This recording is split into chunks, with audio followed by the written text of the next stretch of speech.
예, 안녕하십니까. 리딩 크리스천 앰프클럽 RCB의 정진부 목사입니다.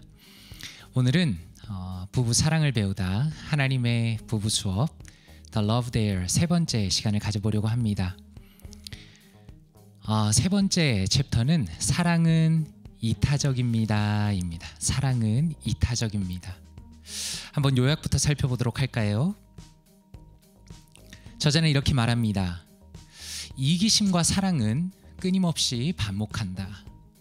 이기심은 사랑할 능력을 질식시키는 질병과 같다.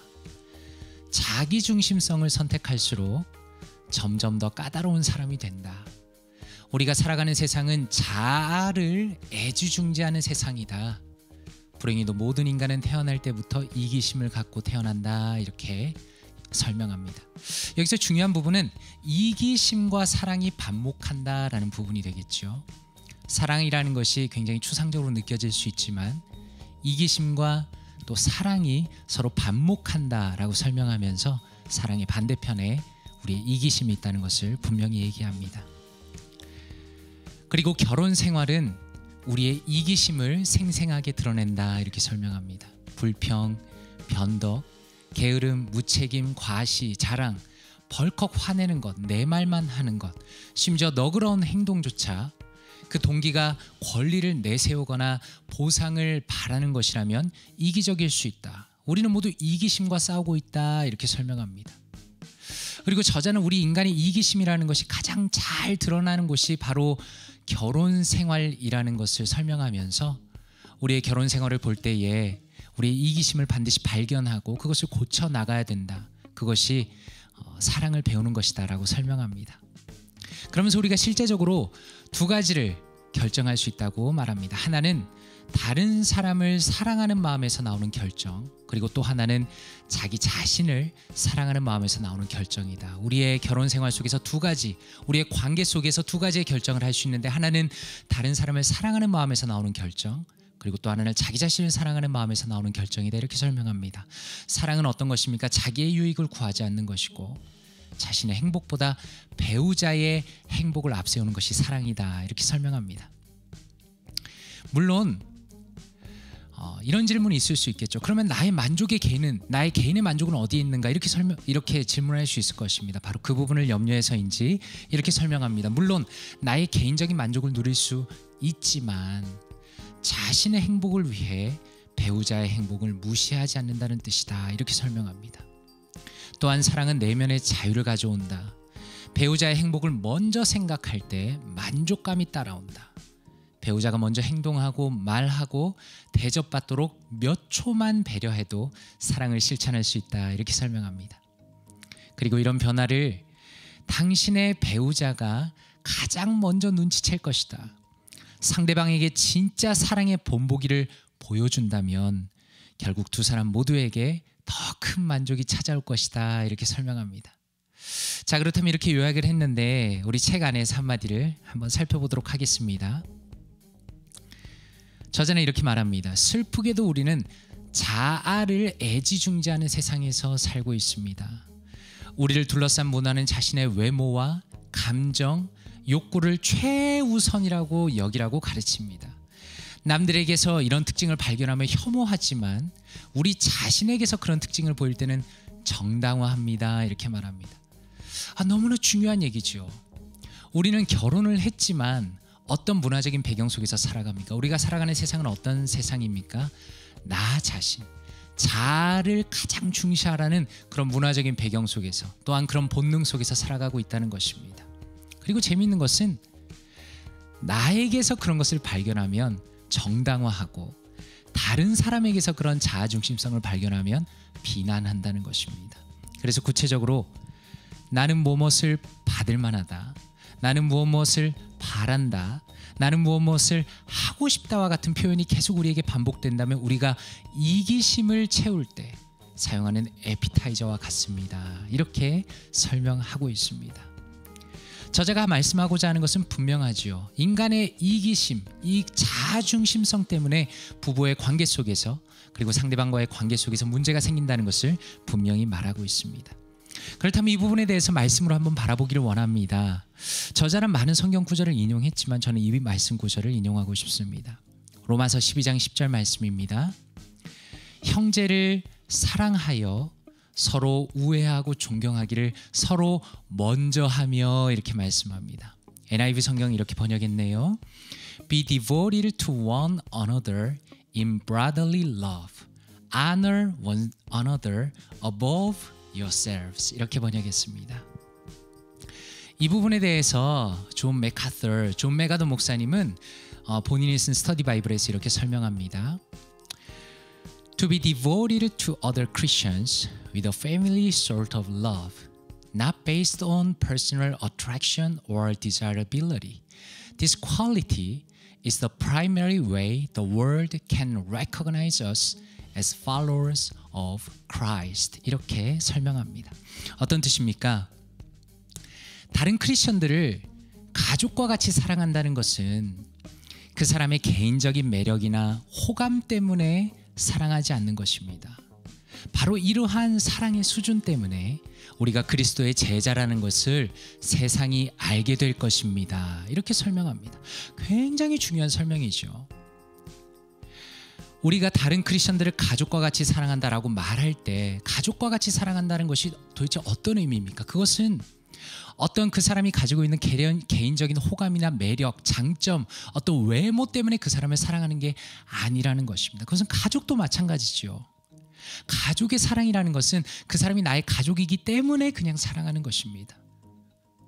크리스천들은 어떻습니까? 기독교 공동체는 어떻습니까? 마찬가지입니다.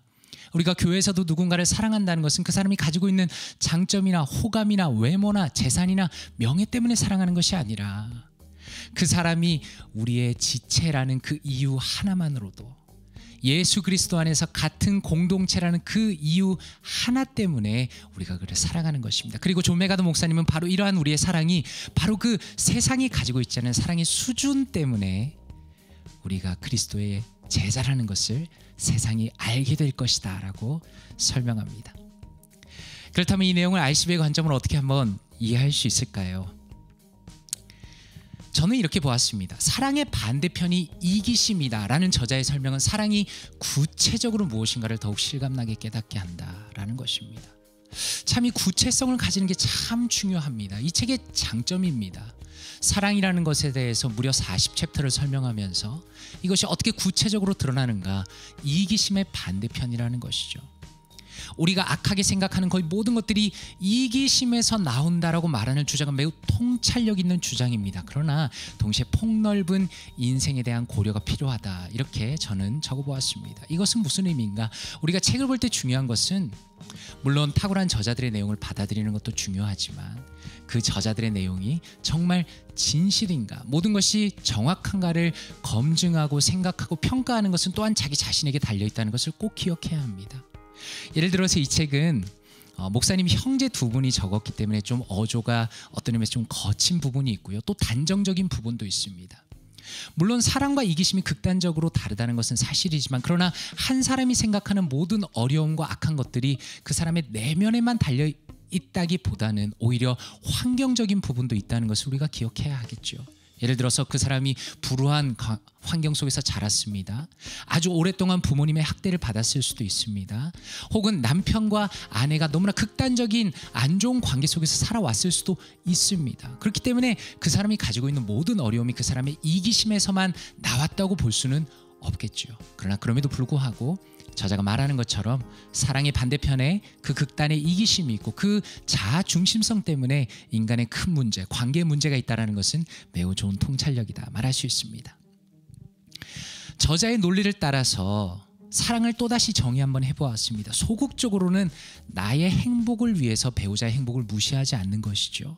그리고 적극적으로는 배우자의 행복을 나의 행복보다 앞세우는 것입니다. 결혼 생활에서 혹은 관계 속에서 자신의 행복을 추구하지 말라라는 의미는 아닙니다. 그러나 나의 행복을 위해서 다른 사람의 행복을 무시해서는 안 된다라는 것이 굉장히 좋은 통찰력이고요. 그리고 다른 배우자 혹은 다른 사람의 행복을 나의 행복보다 앞세우는 것이 참된 사랑이라는 것도 매우 좋은 내용입니다. 저는 저 자신을 이렇게 평가해 보았습니다. 저자는 말하기를 사랑하는 사람은 내면의 자유를 얻는다고 말하죠. 저자가 이야기하는 내면의 자유라는 것은요, 단순히 논리가 아닙니다. 사실 기독교의 진리를 논리로만 파악하는 사람은 큰 오류에 빠질 수가 있습니다. 내면의 자유라는 것은 참된 사랑을 실천해서 경험해 본 사람만이 말할 수 있는 경험적 설명이라는 것입니다. 저도 그런 면에서는 자유를 아주 조금은 경험하고 있는 것 같습니다. 그래서 예수님이 그러하셨던 것처럼 모든 진리는 죽음 뒤에 영광을 보여준다, 이렇게 저는 이해하였습니다. 그래서 만약에 참된 사랑이 보여주는 그 진정한 내면의 자유를 얻고 싶다면 어떻게 됩니까? 나의 자아를 죽여야 합니다. 참된 내면의 자유를 더 풍성하게 경험하기 위해서는 나의 자아를 죽이는 것, 마치 예수 그리스도께서 십자가에 못 박히시고 장사 지낸 바 되신 이후에 모든 이름 위에 뛰어난 이름을 얻으셨던 것처럼, 모든 영광을 얻으셨던 것처럼, 우리가 참된 사랑 안에서 참된 자유를 얻기 위해서는 나의 내면의 자아를 죽이는 것이 매일매일 필요하다는 것입니다. 그리고 그것을 통해서 우리 부부 사이의 관계가, 그리고 내 공동체 안에서의 관계가 더 회복될 수 있다라고 이해할 수 있습니다. 그렇다면 내 삶에 어떻게 적용할 수 있을까요? 저자는 아주 간단한 내용을 하나 적용합니다. 나는 오늘 당신을 생각했습니다 라는 메시지를 전할 수 있는 작은 선물을 해보라 라고 말합니다. 참 좋은 제안이라고 생각합니다. 우리는 받기를 좋아하는 사람이죠. 오늘 한번 다른 사람에게 주는 사람이 되어보십시오. 그것이 카톡이든 아니면 한 번의 전화든 격려의 말이든 사랑의 표현이든, 그 작은 선물이 우리가 이타심을 가진 사랑, 이기적인 사랑이 아니라 이타심을 가진 사랑, 하나님께서 우리에게 베풀어 주신 그 사랑을 풍성히 보여줄 수 있는 좋은 계기가 되리라고 생각합니다. 그런 은혜를 누리시는 우리 사랑하는 성도님들 되시기를 바랍니다. 기도 한번 하고 마치겠습니다. 사랑과 은혜가 풍성하신 아버지 하나님, 감사합니다. 형제를 사랑하라 하시고 나보다 먼저 사랑하라 하신 그 하나님의 진리를 다시 한번 마음에 새겨봅니다. 사랑하는 성도님들, 참으로 오늘 하루를 지나면서 하나님께서 우리를 얼마나 사랑하셨는가를 다시 한번 기억하게 하시고, 그 사랑에 따라서 형제를 먼저 사랑하며 나의 이기적인 자중심성을 벗어나서 참된 사랑을 실천하며 그것을 통해 내면의 자유와 기쁨을 누릴 수 있는 은혜를 허락하여 주시옵소서. 이 모든 내용들을 하나님께 감사드리며 살아계신 예수 그리스도 이름으로 기도드리옵나이다. 아멘.